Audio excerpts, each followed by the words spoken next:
Hello students, next question है exercise 7.52। इसमें कह रहा है what is the pH of 0.001 molar aniline solution. The ionization constant of aniline is 4.27 into 10 to power minus 10. Calculate the degree of ionization of aniline in the solution. Also calculate the ionization constant of the conjugate acid of the aniline. ठीक है, तो दोस्तों suppose करो ये कोई pure water है। क्या है? प्योर वाटर है। एट 25 डिग्री सेल्सियस पे है, एट 25 डिग्री सेल्सियस पे है और प्योर वाटर है। तो प्योर वाटर में क्या होता है कि जो वाटर के मॉलिक्यूल्स होते हैं वो क्या होते हैं? डिसोसिएट होते हैं कुछ। और वो किस तरह डिसोसिएट होते हैं? जैसे देखो H2O liquid plus H2O liquid और ये हो गया H3O पॉजिटिव में aqueous plus OH minus aqueous. Clear? अगर मैं आपसे पूछूं कि ionisation constant of this reaction या डिसोसिएशन कांस्टेंट कितना होगा? KW equal to at 25 degree Celsius, at 25 degree Celsius पे एट इक्विलिब्रियम में इसकी concentration 10 to power minus 7 molar होती है, इसकी 10 टू पावर माइनस 7 मोलर होती है। तो KW इक्वल टू होता है H3O पॉजिटिव और OH माइनस एक्वस। ये तो दोनों लिक्विड है तो लेना नहीं, इनकी value 10 to power minus 7, 10 to power minus 7, तो ये हो जाएगा आपके पास में 10 to power minus 14, 1.0 into 10 to power minus 14। Clear होगा? ठीक है ना? अब मैं क्या कर रहा हूं, इस प्योर वाटर में एनिलीन ऐड कर रहा हूं। इस गिलास में क्या है? एनिलीन है और इसमें प्योर वाटर है। मैं इसमें एनिलीन ऐड कर रहा हूं और मैं जब तक ऐड करूंगा जब तक इस सॉल्यूशन की कंसंट्रेशन ऑफ एनिलीन कितनी हो जाए? 0.001 मोल। मैं जब तक इसमें एनिलीन ऐड करता रहूंगा जब तक इसकी कंसंट्रेशन ऑफ एनिलीन 0.001 मोलर हो जाए। तो अब नाउ दिस सॉल्यूशन, अब ये सॉल्यूशन में क्या है? प्योर वाटर, एनिलीन, और एनिलीन की कंसंट्रेशन कितनी? 0.001 मोलर। मैंने इसमें जैसे ही इसकी कंसंट्रेशन ये एनिलीन ऐड किया, एनिलीन डिसोसिएट होना चालू हो जाता है। क्या होता है? डिसोसिएट होना चालू हो जाता है। और वो किस तरह होता है? देखो, एनिलीन का फॉर्मूला होता है C6H5NH2 aqueous plus H2O liquid. Aniline base होता है, एनिलीन बेस है।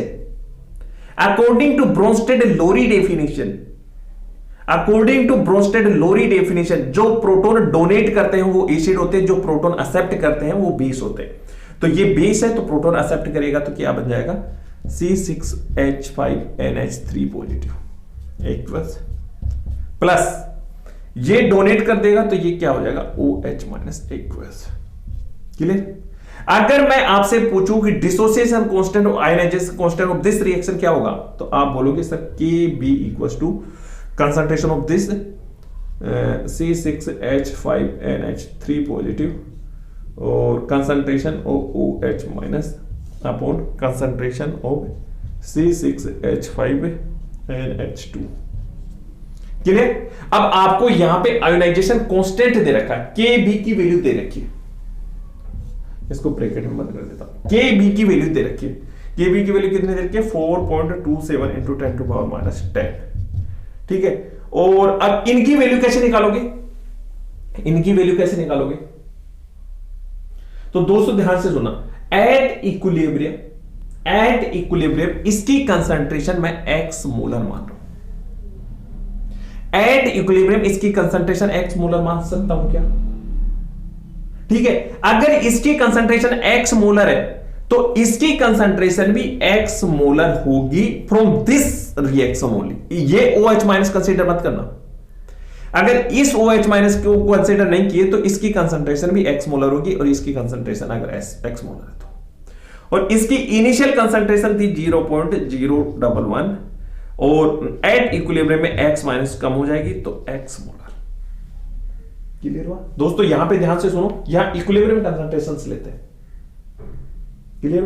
ठीक है, अब यहां पे लिखो C6H5 की कंसंट्रेशन x है, क्लियर। अब OH माइनस की कंसंट्रेशन, OH माइनस की कंसंट्रेशन, अब दोस्तों यहां पे ये नहीं देखना है कि ये ओनली इसकी कंसंट्रेशन ये इधर ये वाली लेनी है, इसमें OH की कंसंट्रेशन टोटल जो भी कंसंट्रेशन है वो आएगी।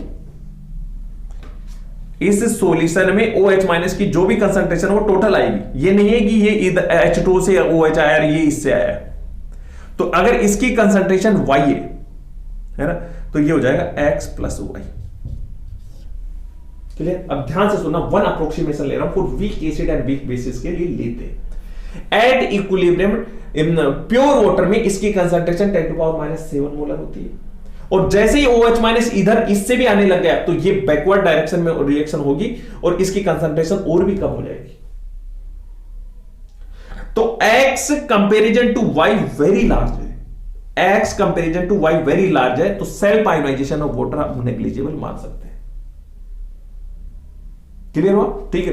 अब एट इक्विलिब्रियम ये कंसंट्रेशन नहीं रहेगी, लेकिन ये तो इतना ही रहेगा। ठीक है, अब ये क्लियर हो गया।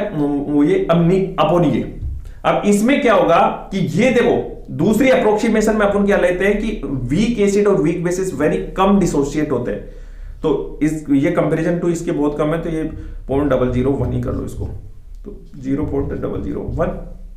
तो बस अब आ गया x square equal to x equal to 4.27 into 10⁻⁻10 into, इसको मैं ऐसे लिख दूं क्या 0.001, चलो बाद में लिखता हूं, x equal to 42.7 into 10⁻11 into 1 into 10⁻3 1 2 3। ठीक है, तो x इक्वल टू आ गया x इक्वल टू 42.7 इंटू 10⁻14, तो x इक्वल टू ये आ जाएगा 10⁻7 और ये आएगा 6.53 इंटू 10⁻7, x की वैल्यू आ गई। क्लियर हो गए? ठीक है, अब मैं इसको रब कर रहा हूं।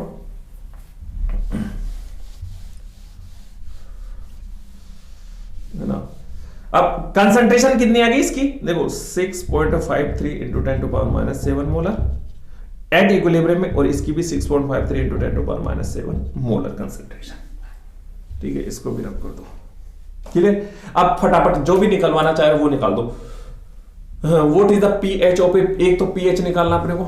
ठीक है, aniline ionisation constant of aniline ये इधर के कैलकुलेट, डिग्री ऑफ आयोनाइजेशन निकालनी है। Degree of ionisation, degree of ionisation कैसे निकालोगे, देखो अल्फा इक्वल टू इसकी कंसंट्रेशन कितना डिसोसिएट हुआ है, डिग्री ऑफ आयोनाइजेशन कितना डिसोसिएट हो, तो ये इतना वो हो गया 6.53 into 10⁻7 divide by initial concentration कितनी थी, ये वाली 0.001।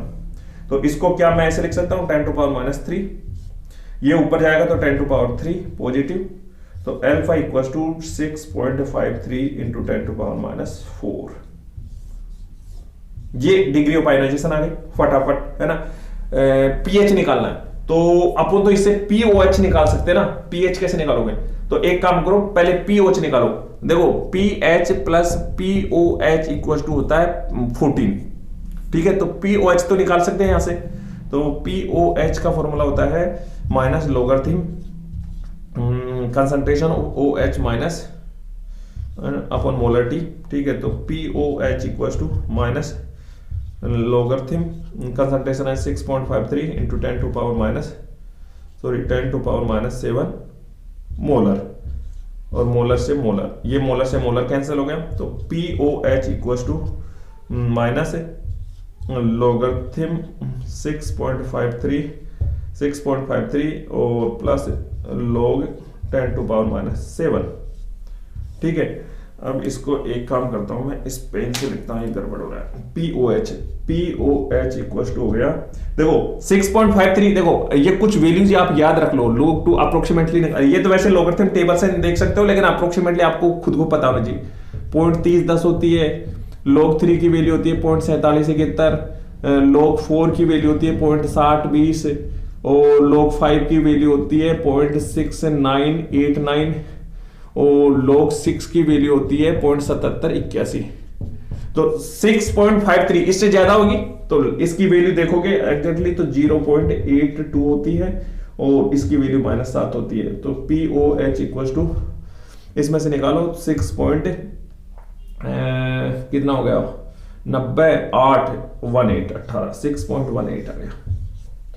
ठीक है, 6.18 18 ये हो गया, और 82 में से 18 90, हाँ ठीक है, पीओएच निकलेगा तो पीएच कितना निकलेगा, पीएच इक्वल टू 14 माइनस 6.18 निकालो, ये 2 बचा, 9 में से ये गया तो 8, और ये बचा 3, और ये बचा 3, 1 मिनट रुको, 14 माइनस 00 और 6.18, तो ये 2, और 9 में से एक गया तो 8, यहाँ पे बचा 3 में से हासिल लिए 13, 4 3 7, 7.82 कितना आ गया, पीएच कितनी आ गई इसकी, पीएच ही निकलवा रहा, हाँ पीएच इक्वल टू आ गई, पीएच इक्वल टू आ गई 7.82।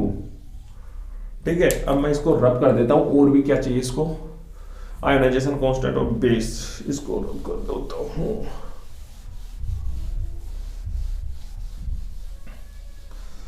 हाँ, ionisation constant of the base चाहिए ना, तो बेस कैसे निकालोगे, देखो इसमें होता है, नहीं, also ionisation constant of the conjugate acid of aniline, तो ये होता है Ka into Kb equal to 10⁻⁴। तो आपको Kb की वैल्यू गिवन है, तो Kb इक्वल टू आ जाएगा 10⁻⁴ divide by, sorry Ka equal to 4.27 into 10⁻10। ठीक है, तो Ka इक्वल टू हो जाएगा, इसको डिवाइड कैसे करोगे, इसको ऊपर भेजो 10⁻10 और ये हो जाएगा 10⁻⁴, और Ka इक्वल टू हो जाएगा 10 डिवाइड बाई 4.27 इंटू 10⁻⁵, तो इससे डिवाइड करोगे तो ये आ जाएगा 2.34 इंटू 10⁻⁵ के। ये समझ में आया ना, देखो इसको ऊपर लेके गए तो ये 10⁻+10 हो गया, फिर इसमें से ये निकला तो 10⁻⁴ हो गया, फिर एक 10 ले लिया 10⁻⁵, और इससे डिवाइड करोगे 2.34 इंटू 10⁻⁵, तो इसकी भी निकल गई, डिग्री ऑफ आयोनाइजेशन निकल गया, और पीएच निकल गया 7.82। ठीक है।